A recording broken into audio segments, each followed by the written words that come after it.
If you need to remove the background in Fotor, you're in the right place. In this video, I'm going to show you a simple step-by-step method to cut out your subject, clean up the edges, and save the final image with a transparent background.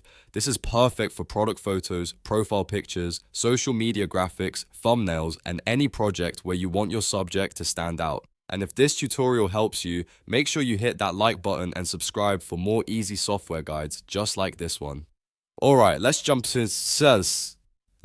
Fotor and get started. First, open your browser and go to Fotor's photo editor. Once you're inside the editor, the first thing you need to do is bring in the image you want to edit. You can click Open Image and choose a file from your computer, or if it's easier, you can simply drag and drop the photo directly onto the canvas. This will load your image into the editor so you can begin removing the background. Now that your image is open, the next step is to find the background removal tool. On the left-hand sidebar, click the Adjust tab. Once that panel opens, scroll down until you find the Tools or Advanced section. Inside that section, select Image Cutout. This is the feature that lets you manually separate the subject from the background, which is especially useful when automatic removal needs a little extra help. After you open Image Cutout, you'll see two main brush options: Keep and Remove. This is where the real work happens. Start by selecting Keep, which is usually shown in green. Use the brush to paint over the part of the image you want to preserve. For example, if you're editing a portrait, brush over the person, their hair, clothing, and any important details you want to keep in the final cutout.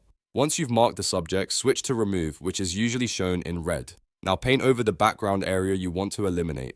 Be careful and try to stay away from the subject as much as possible, but don't worry if you make a few mistakes. The tool gives you controls to fix that in the next step. This is where the Add and Subtract tools become really helpful. If you accidentally missed a section of your subject, use Add to expand the green selection so Fotor knows to keep that area. If you brushed too much and highlighted something you didn't mean to include, use Subtract to erase part of that brush stroke.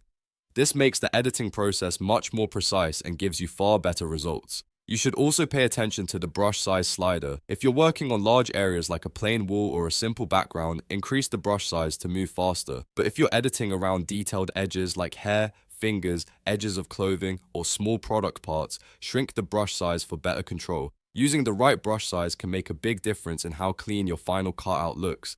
Another important setting is Smooth Edge. If your cutout looks too sharp, jagged, or rough around the edges, raise the Smooth Edge slider a little to soften the transition. This helps the subject blend more naturally and creates a more polished final result. If you want a cleaner, more professional look, take your time with this step and adjust it until the edges look right. Once you're happy with the selection, click Apply at the bottom of the panel. Fotor will process the cutout and remove the background based on the areas you marked. After that, take a moment to review the result. If the subject looks clean and the background is gone, you're ready to export the image. To save your final cutout, click Download in the top right corner of the editor. When the download options appear, make sure you select PNG as the file format. PNG is important because it preserves the transparent background, which means your subject will download without the old background behind it. That's exactly what you want if you plan to place the image on another design, website, or colored backdrop. And that's it. You've now removed the background in Fotor using the Image Cutout tool. With just a few brush strokes and a quick export, you can turn any photo into a clean, transparent image ready for whatever project you're working on.